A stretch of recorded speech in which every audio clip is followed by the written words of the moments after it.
Hey YouTube, I'm sorry it took so long to get another tutorial out, but I had a baby and a big career change and life got a little hectic. So I'm back to making a video though. I'm going to show you how to make planets that could look like this in Blender in another program called S.A.S. Planet. Now before we get started, I want to do a special shout out to Samuel Krug. His YouTube channel is going to be linked below. He developed this really cool method for building a atmosphere, and it looks sick. So I'm gonna kind of repeat that in a way that I found that works really well. Without further ado, let's get started. All right, once we're inside of S.A.S. Planet, we can start looking for a place that we want to turn into our planet. My suggestion is that we look for big open spaces that have varying features. Maybe Southwest America might be a good place. This area would be cool. Maybe over here. Once you get too close though, you start to see cities or farms, and we kind of want to avoid that. I've used Alaska before. Alaska looks great. Canada might be cool to use. North Africa is always good. But right now, let's see. Let's use North China and Mongolia. So what you do first is you go up here next to your little arrow, and we click this box, then we click on a screen, and we drag out approximately a square. We do our best to make a square, and I'm going to avoid this water down here. Boom, that looks good. Now this pops up our selection manager, and we have to first download the photos of the satellite imagery. So we're on big maps, and we can go to zoom 1. That's going to be an 8 pixel by 8 pixel photo. Not good. That's like zoomed all the way out. Normally I like to pick 11 or 12. It's like a 1312K photo. That's quite big. 11 6K. Let's just go with the 12K, why not? And once we click that, we can click start, and that'll start to download. And this might take a while, but I'll get back to you when it's done. Okay, now that that's done downloading, we can exit out of this, go back up to this little square, but click the arrow next to it, drop that down and say last selection, and we want to generate. Do I want to generate? No, I want to stitch. That's what I want to do. I want to stitch. So here you're going to want to save to, click these 3 dots, pick your location. Let's do, oh yeah, you can see the other times that I've tried to make this here. Mongolia, save. We want to do 12 zooms. We want the zoom to match what we downloaded. Cool. That's just going to be a huge file. So we click start and let that save. Now that that's done, we can open it up in here and look at this file, and it is got a lot of detail. You can zoom in quite far. Yeah, we're going to use this in Blender. So let's open up that. All right, now that we are inside of Blender, let's get started. First, I'm going to set up my scene a little bit. Instead of using Eevee, I'm going to switch to Cycles, Feature Set, Experimental, and I'm going to put on GPU Compute. If you don't have a GPU, use a CPU. There might be other situations where you need to use your CPU and not your GPU, but we'll talk about that later. First of all, let's do the thing where what's the shortcut? I keep forgetting my shortcuts. UV sphere. This is going to be our planet.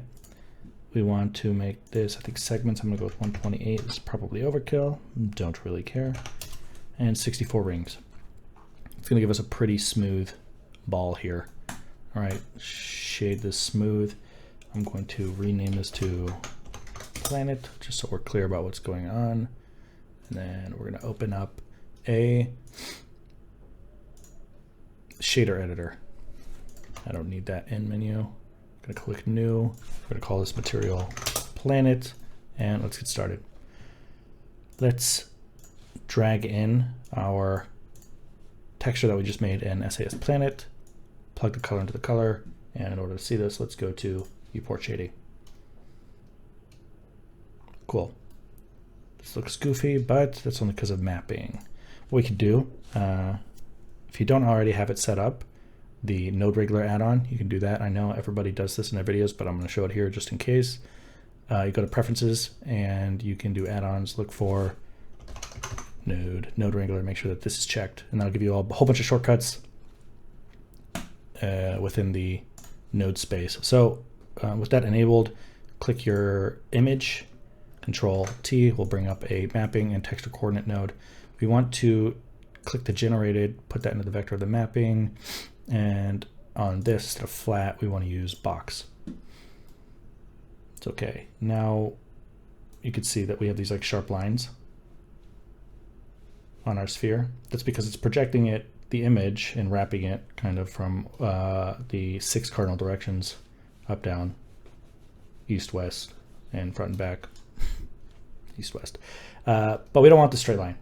So we can go to blend and just kind of ever so slightly just blend it together. You don't want to go too hard, because if you go too far, then you get like streaking that you don't want. So that's probably good. Something like that is good enough. It's not too important. We're not going to see too much of the planet anyway.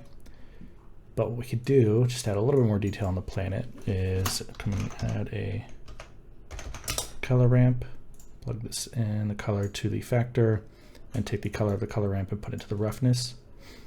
Now, if we Control Shift and click on the color ramp, we can get it plugged into a viewer node, and we can see a black and white version because we plugged it through this color ramp. I think what we should do is, I don't want a super rough sphere, so I think I'm just going to take the black and bring it up probably about halfway. That'll give us, you don't really see it very well here in this lighting, but it'll give us some texture here. Wondering if we can,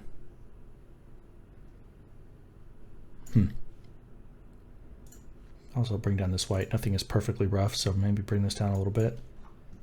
And then we can have another color ramp, plug the color into the factor, and then we want to get a bump node. This will take black and white information. If we put it through the height input, then we'll get kind of a normal map popping out of this. So we can take this normal, put it in here, select our BSDF, just give ourselves a little bit more space. And look, we have a nice bumpy planet. This is probably way too much. Maybe we should invert it. Yeah, I like inverted it. I like it like that. Looks better, and we can actually just turn the strength way down. Put something like that in the distance. Whoa. That's way too much. We want slight bump, not too much. Cool. Now we have a cool looking little ball here. This is our planet. It's starting to look good. If we go into the rendered mode, yeah, everything looks weird right now. So if we go into our planet, not our planet, what am I saying? This planet icon, the world properties, let's turn the strength all the way down to 0. And then it creates a UV sphere. Actually, we probably don't need a UV sphere, but we're gonna do it anyway. I'm gonna change the segment to 64 and this to 32. Not super important, but I'm gonna do it anyway. I wanna rename this to sun, GZ this up, set a new texture, call it sun, and then just crank up the emission. Obviously put it on white, and let's go to our camera. The camera's too far away, so I'm going to shift tilde key, gives us like first person view fly mode, and it's gonna fly up a little bit, maybe get in here. That might be okay. I feel like it's a little bit too strong. Let's have this rendered.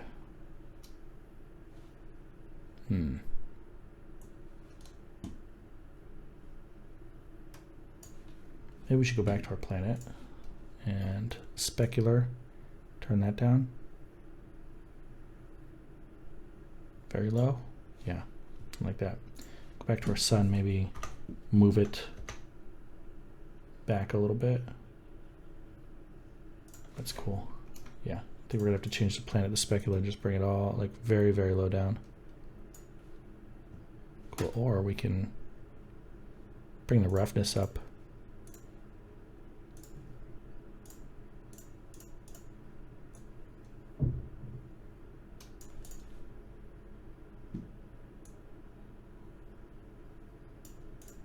Cool, that looks good. I like this. Now, we're just going to duplicate our planet. Shift D. Right click to set it back in place. Rename it to clouds. Make sure clouds is selected. Go over to the materials. Click the 2 over here to make another material and rename this to clouds. We're going to basically get rid of all that, and we're going to drop in a cloud map and a 40K cloud map. Now, the reason we have both of these is because when we're working inside of Blender, it's going to be a little bit faster to use this cloud map because it's a lower resolution, and then when we're ready to render, we can switch over to the 40K if we need to. So let's put this material together. First, I think we want to size this up, so maybe when we click on the clouds, we go to scale 1.002.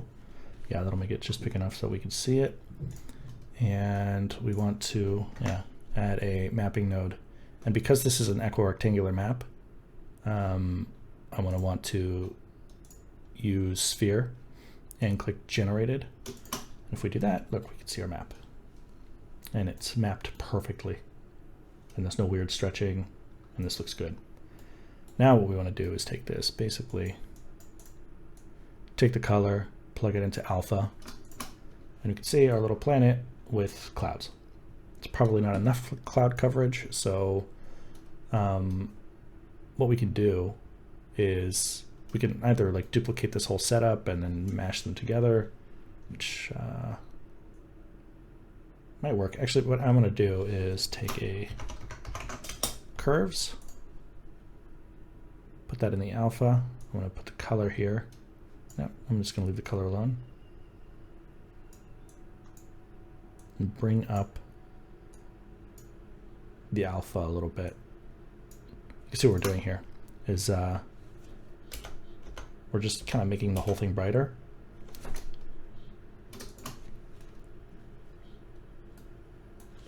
Let's see if this looks good on our camera. That's probably too much.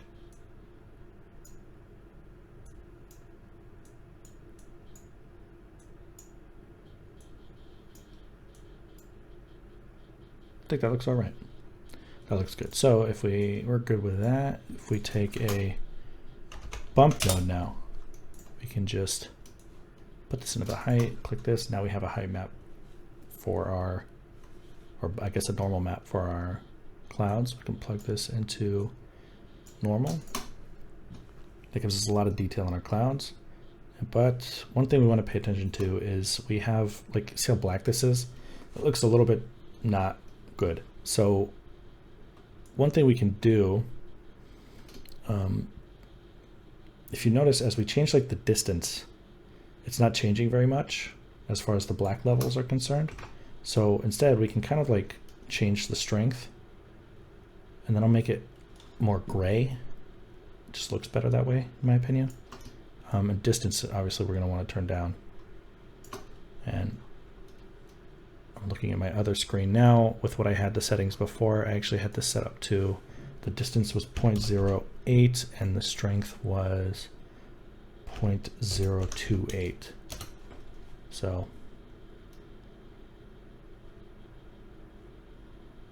obviously not a lot. Maybe turn the strength up a little bit more. You know what, this will change when we do the next step, which is we have a displacement map. So we search for displacement, and we want to take our color again, plug it into the height of the displacement, okay? And this displacement gets plugged into the material output. Now you can't really see too much because it's only using bump, but what we can do to change that is go over here to our material tab. We scroll all the way down to settings, and where it says surface displacement bump only, we can use displacement and bump. I'll give this a second to load because Blender is what Blender is. Is that how it goes? Blender is what Blender, I don't know. I can't remember. Anyway, so now what we want to do is go back to our displacement and change the mid-level to 0 so that our bottom of our cloud sit on the surface of our sphere. And we want to change our scale. In my other project, I have 0.002. See how that looks. You can see up here, we do have some cloud displacement, which looks pretty good. But one more step that we're going to want to do to make this look really good is with our cloud sphere selected, we want to go to modifier properties, add a modifier, and then a subdivision surface. And instead of choosing how many sub levels, or I guess of subdivision we want to click adaptive subdivision. And if we go back to our properties and we see that our feature set is still set to a supported and not experimental, you're going to want to, this is why we change it to experimental, so when we come to our modifier we can have this adaptive subdivision. And what this does is basically subdivide the object relative to how close the camera is to the object, or not the camera, I guess the viewport. So as we get closer, it'll subdivide it more and we'll get better displacement. So we can look and we can see there's much better displacement here. And if we zoom out farther, then it doesn't subdivide as much because it doesn't need to, which is super useful. It's very, very helpful. So anyway, so this looks awesome now. This looks amazing. And obviously this is really great because these clouds that are closer to us are more subdivided than the ones that are further away, and this allows just makes sense. It feels so good when you look at it. This looks really great. That's it. I think one thing we're going to want to do is go to our subsurface, and this will maybe transmission. I want there just to be a little bit of light that bounces because the back end of clouds is not typically black. So what we can do is within subsurface radius, these three options are basically red, green, and blue. So what we want to do is change them all to 1, because right now it's kind of a reddish. This is like your kind of standard skin tone. So we want to change them all to 1 so that it comes out white. And then our subsurface we can change to 0.001. Let's see if we turn this up what happens. This might add a little translucency to the clouds, and it looks good. See how much better that is? So if we turn it down, it gets all black and choppy. And then if we turn it up, 0.015, that looks pretty awesome.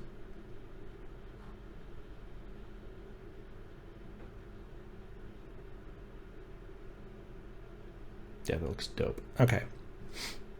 Now we're going to move on to kind of a complicated piece. And I'm not exactly sure how this works, but like I said earlier, Samuel Krug has a great video on this and he can explain this very well. But I'm just going to go through the steps of what I used when I was working on this tutorial and building the scenes that you saw earlier. I'm going to show you what settings I used to get it to work. So first we're going to take our planet, Shift to duplicate, right click to stop doing that. We want to basically scale this up just so it like barely covers the clouds. You see how the clouds are slowly disappearing from displacement? And I scaled it up to about there. That looks good. Our normal cloud showing. I'm going to rename this to Atmo. I'm going to duplicate this, rename it to Atmo. Great. Now we want to get rid of all of this stuff, including our principal BSDF. The only thing we're going to leave is our material output. And what we want to do here is add 2 shaders. We want to add a volume scatter and a volume absorption, like this. Now we want to add these together so we get a add shader. Plug those both in. Then we want to plug this into the volume. To start out, I'm going to mute this by hitting M, selecting it, hitting M. And then I want to start working backwards. So what we can do is get a texture coordinate, texture coordinate node like this. Then we want to get, because we're going to be working in vector space, we want, not vector space, what does that mean? We're going to be working with vectors, so we want to use a vector math node, and we're going to want to click length. Okay, and then we plug in the object to the vector. Next, we want to do a math node. Math, we want to select subtract, sorry, I'm looking between screens here. Plug that in, duplicate again. And we want to divide that. And we divide this by basically value. We can plug a value node into here, but I'm not going to because we want to use this node for two different things. And this is going to be minus 0.01. And you'll see why in a sec. Divide, duplicate this divide again, but we want instead to multiply. Plug this in. Multiply, wait, sorry, it didn't work. Multiply by 1. Think we should also go back to subtract and put this at 1. Then with our multiply node, we want to duplicate it again, select power, plug this into the base, leave the exponent, you know, we're going to change it now, change this to 3, and then have a little bit more space. Duplicate again the power, multiply, plug this into the multiply, and I have this set currently to 17.5. We'll play with that in a minute. And then we want to take this multiply, plug it into the density here, and then we can change the color, like a blue, like a sky blue. Yeah, that's a good one.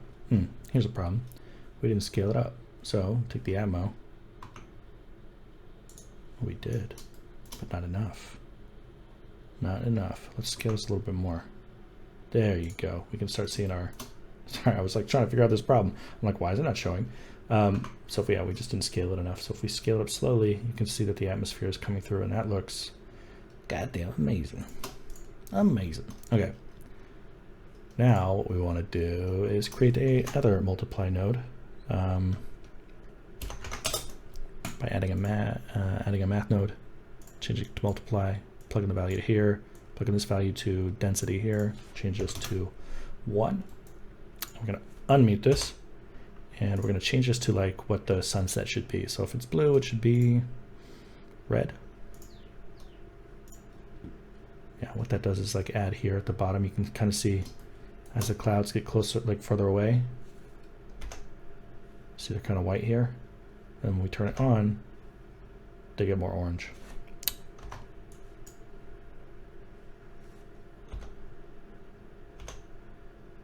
Yeah, looks good. And what all of this complicated math over here did was basically allow us to create this gradient from the edge of our atmosphere circle and bring that in until the surface, and allowing us to create this basically this gradient here from black to solid. We can go back in here, we can change this slightly if we want to. You can see what happens when we change the value here. It gets way more dense at the surface. As we lower it, again, less dense. What's this at 17.5? The exponent. Oh, that's our sun. I think the exponent controls basically the fall off. Yeah. So the higher this goes, the shorter the atmosphere, and the lower it is, the taller and more dense it gets. But I think leaving it at a 3 is a good balance. And it's just controlling the density through this multiplier. Why am I saying that so weird? Multiplier. No, I don't even talk like that. So let's see. We turn this up. Yeah, it looks pretty freaking awesome.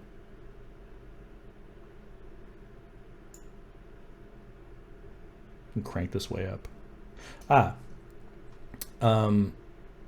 We might actually not even need this because we're not using any displacement, and that's what the original recipe calls for, but we don't actually need this, so we can just copy this value, delete it, and plug it into here, and it'll do the same thing. Sorry, we're going to use that for displacement, but I'm not actually going to displace anything. That's starting to look good. Let's come back over here. Got a good sunset. Yeah, I like this. We might even be able to turn this up even more. If we want more red in the sunset, we can just add more to this multiplier. Like now the whole planet's red, basically. But it's too much. Maybe something like a 1.25.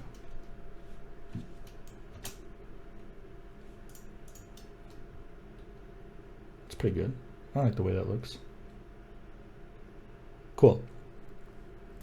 Now, Control Space to make this full screen. If you want, you can pause here, check this out, use this math, and create your own.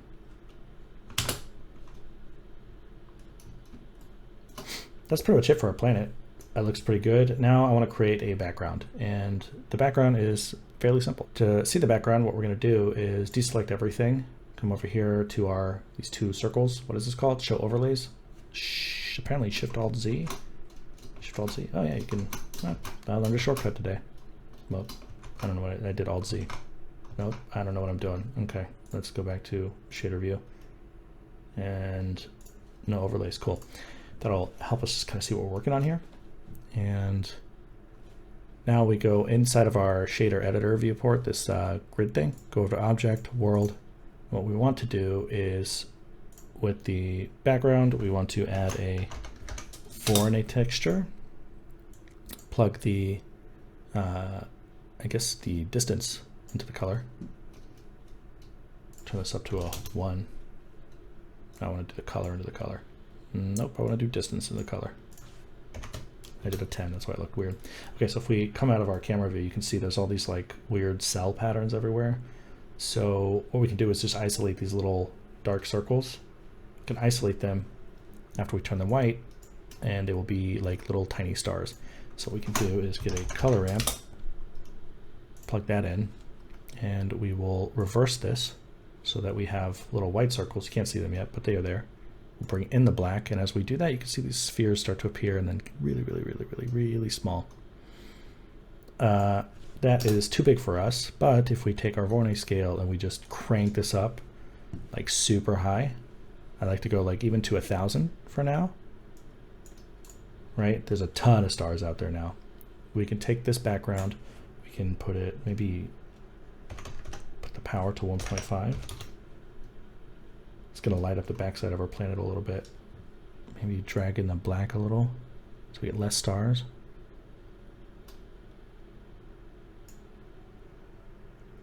Yeah, I like that. Cool. Now what we want to do is affect the color here.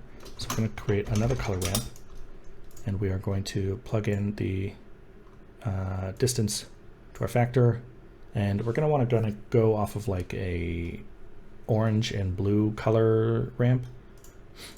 So I'm going to make this side kind of a light orange, and this side kind of a light blue. Like this, and if we look at this, you can see all these tiny little cells.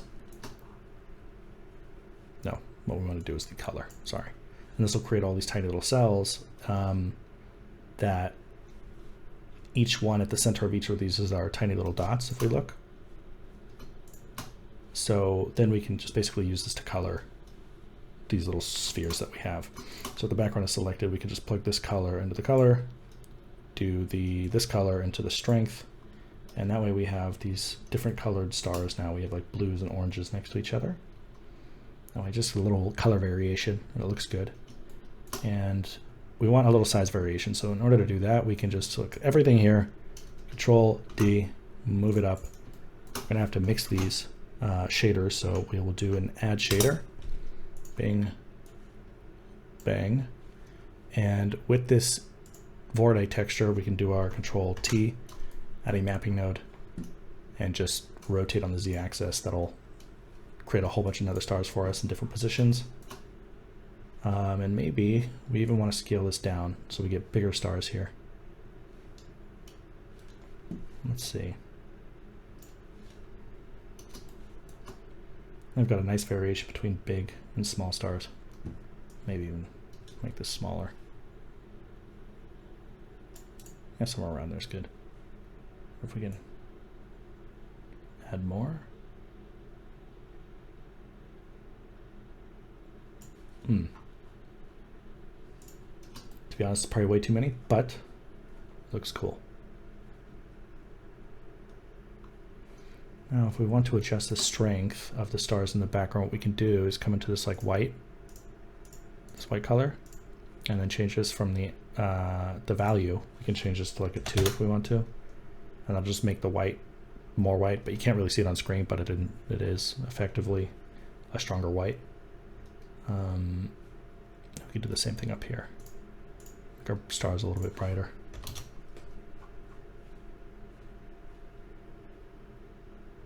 That looks cool. I like it.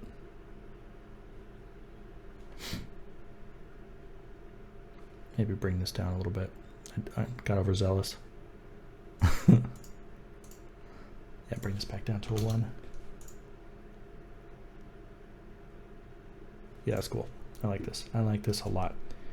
I'm going to save, because never forget to save. This will be tutorial. Oh, what am I doing? Tutorial attempt 2. Save blend for file. Save. Oh Jesus, what am I doing? What happened? Blender, come on, don't crash. Don't crash. Oh God. Oh, thank God it saved. Okay, awesome. Now we're just gonna hit render, see how long this takes. It is quite warm in my office, so my computer's not agreeing with me right now. Not bad. Maybe 10 minutes on this tops.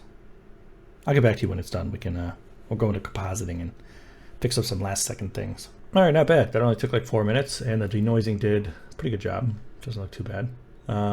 This looks awesome. I think I'm gonna render out a couple more angles of this, but first let's go to compositing, and we're gonna click the use nodes. Cool. Bing, bang. Going to shift right slide, control shift click, get ourselves a viewer, view fit. Cool. Actually, you know what? I'm not gonna do that. I'm just give myself more space. I don't even need this dope sheet. I don't even use it. Cool.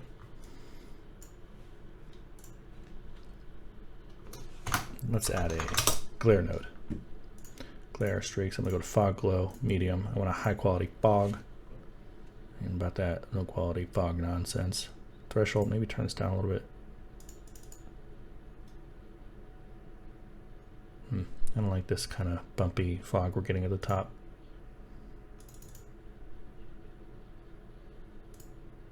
Could just go all the way down to 1.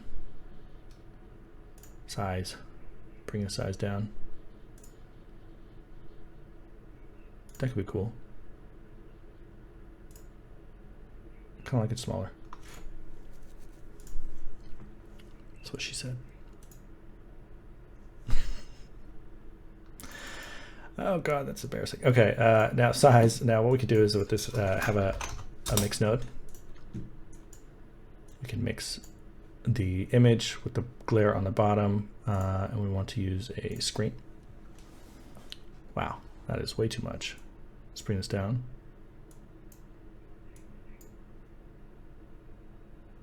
Yeah, I don't think the threshold could be that low. I think it'll be better like this.